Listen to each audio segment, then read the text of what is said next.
Selamat malam, Bapak dosen. Perkenalkan, Taruna tingkat 2 Politeknik Pengayuman Indonesia, jurusan Ilmu Pemasyarakatan, nama Riki Yohanes Nuraya, STB 5352, Prodi Teknik Pemasyarakatan kelas A. Izin Bapak, izin membuat video mengenai kriminologi pada ujian akhir semester. Definisi kriminologi. Kriminologi berasal dari kata Latin, yaitu krimen, yang berarti kejahatan, dan Yunani yang bernama logos atau ilmu. Sehingga secara harfiah, kriminologi berarti ilmu tentang kejahatan. Tujuan dari kriminologi itu sendiri yaitu untuk memahami kejahatan, pelaku, dan reaksi sosial terhadap kejahatan, agar kejahatan bisa dicegah dan dikendalikan secara lebih efektif.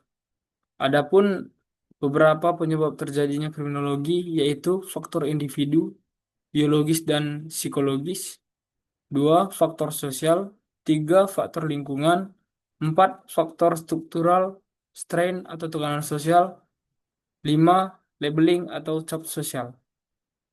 Saya mengangkat kasus dari daerah saya yaitu kecelakaan bus ALS atau antar lintas Sumatera yang menyebabkan 12 orang tewas dan 23 orang luka-luka.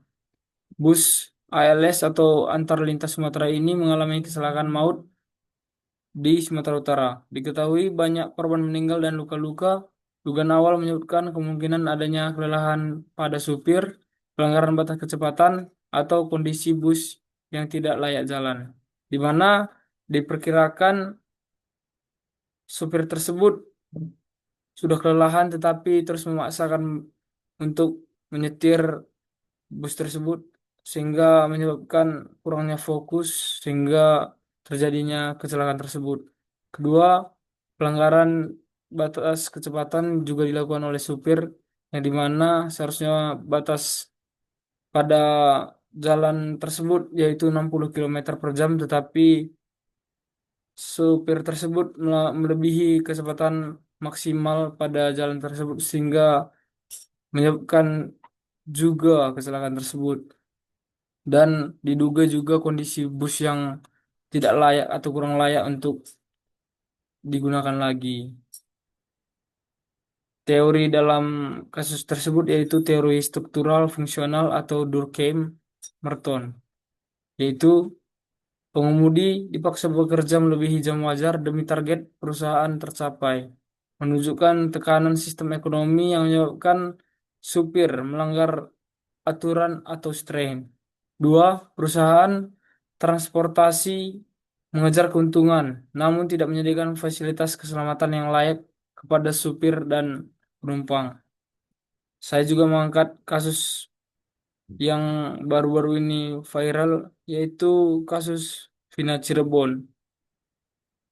Ringkasan kasus, satu, kejahatan, pembunuhan berencana, dan pemerkosaan.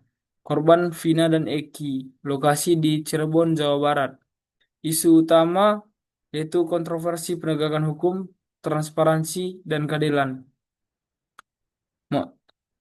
Dari kasus tersebut kita dapat teori yaitu teori labeling atau Howard Becker. Yang pertama, penangkapan Pegi Setiawan meski ia diduga tidak berada di TKP adalah contoh pelabelan tanpa bukti yang kuat. Dua, masyarakat dan media menekan polisi untuk menemukan pelaku. Tekanan ini bisa menyebabkan salah tangkap. Tiga, orang yang diberi label pelaku bisa kehilangan hak-hak sosial meskipun belum terbukti.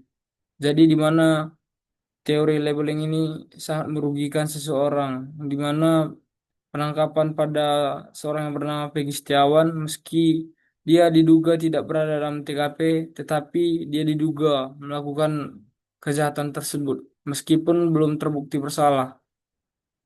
Dan masyarakat juga menekan polisi sehingga tekanan ini menyebabkan mungkinnya salah tangkap kepada Pegi Setiawan. Dan Pegi Setiawan ini mungkin sudah di labeling masyarakat sekitar bahwasannya orang yang mungkin pernah melakukan kejadian yang sama ataupun pernah mencoba untuk melakukan kejadian tetapi belum terbukti sehingga merugikan diri Pegi Setiawan sendiri. Demikian dari infografis yang dapat saya jelaskan. Terima kasih atas waktu yang sudah diberikan. Selamat malam.